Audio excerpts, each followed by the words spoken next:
warm welcome back to the Kilohertz Mercedes channel, and I hope you're all safe and well. Welcome to episode 8 of my Project C-Class series. Now, if you've been following the series since the beginning, you'll know that I got the car for two reasons. First being the dog, and the second was, can I get the car over to Germany to the Nurburgring? Now, you currently join us, we're on the Euro tunnel, we're just waiting to go under the tunnel, and we should arrive in Calais in about 20 minutes or so. The intercom's just going off, of course, while I'm talking. Anyway, can I get this? Your attention, please. So I've had to come inside because the intercom's going to go off. And it's going to go off again in French. Anyway, where was I? Can I get this £600 car all the way to Germany, to the Nurburgring without any problems? Now, we're 2 hours in so far with about another 3 to go. Fingers crossed we'll get there without any issues whatsoever. So yeah, as I just mentioned, we're already 2 hours into this journey, having already made it around London's M25 and then down the M20 until we get to the Channel Tunnel. Once we arrive in France, it's dual carriageway pretty much the entire way until Germany. We'll be passing through France, Belgium and possibly even the Netherlands if the traffic takes a turn for the worse.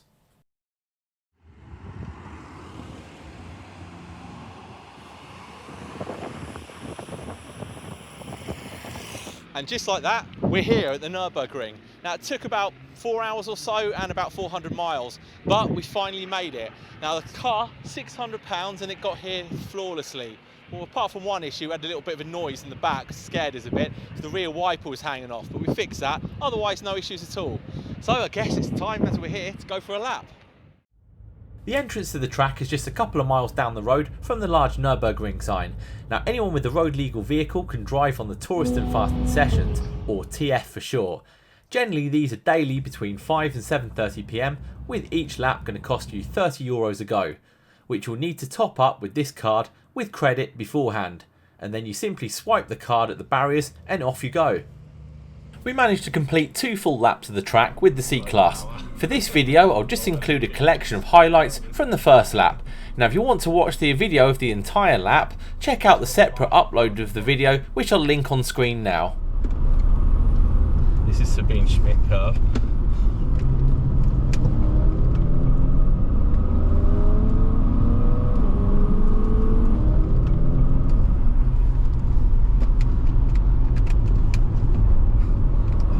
Hear our tyres a bit, did you hear that? Yeah.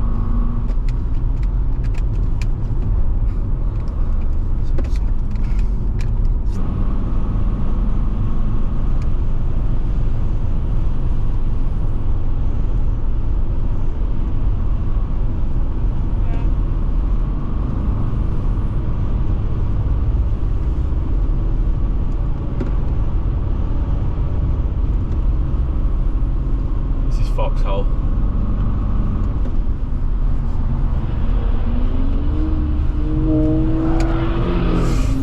Now. Okay, that wasn't nice, was it? He nearly clipped us then, didn't he? Yeah.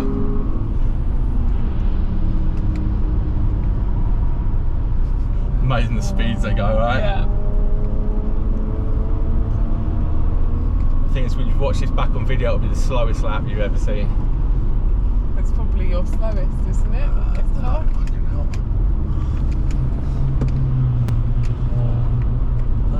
Yeah, these brakes have got no power. It's I can smell them, in fact, can you? So this is the slow bit up there. This is where the car struggles.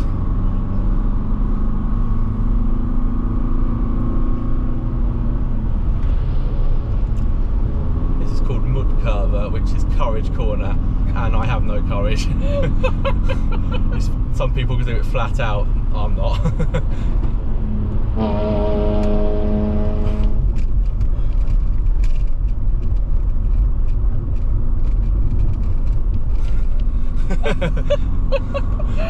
That was the best bit.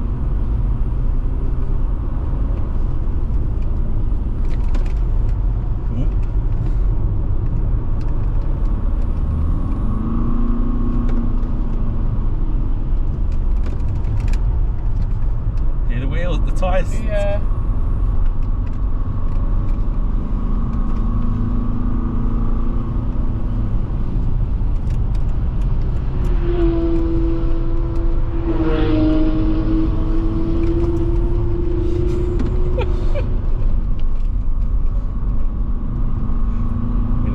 at the end, Belguim Kopf, and then we're on the main straight.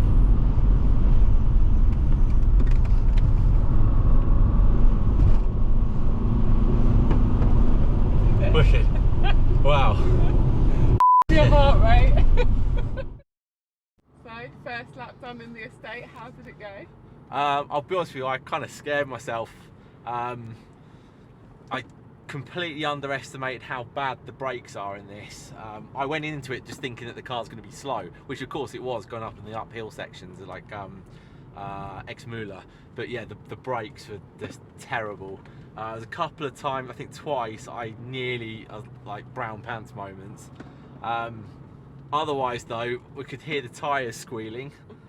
Yeah, there's a smell of brake pads, tyres, yeah, but amazing. I'm still kind of shaking. So good. Yeah, and it's actually more terrifying in a slow car because of the other cars, the speed difference, they're going so quick. Brilliant though, always brilliant. Now, if you're travelling all this way to Germany, especially if you're with a partner who might not be a petrol head, you might want to visit a couple of scenic places nearby. Now, a really picturesque town on a river with a castle nearby is Cochem. It's approximately 40 kilometres away and it has amazing views and a very traditional German feel to it. And at less than an hour away from the Nurburgring, it's definitely worth a visit. Alternatively, if you're feeling brave, you could also tackle the 320 metre long suspension bridge at Gyerli, which is a further 20 kilometres past Cochem. However, it isn't for the faint-hearted and isn't ideal if you're scared of heights. On the plus side, it is completely free to walk across. Or if you just want to hang out around the track itself, there are plenty of free viewing areas around the track, with the most famous being Brunchen, or YouTube Corner as it's better known.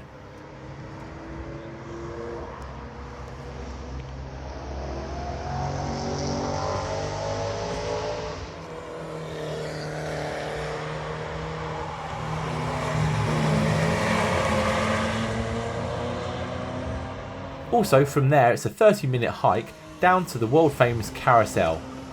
Most days during the actual daytime you can see either a private track days racing or the industry pool days where manufacturers are testing out their new prototype models.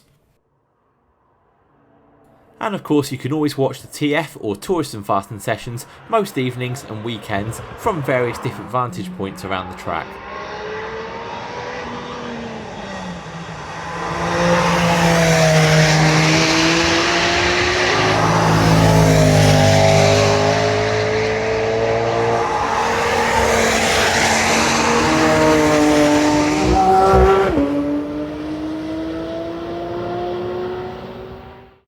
So here we are, the very next day, back in the UK. Now it took the best part of 8 hours to get back. That's 7 hours driving and then an hour in the tunnel with queuing and everything. I will admit it's a bit of a slog, but yeah, it's about 410 miles or so. The car performed fantastically, no mechanical issues or no issues whatsoever, bar the issue with the rear wiper, but that was my fault.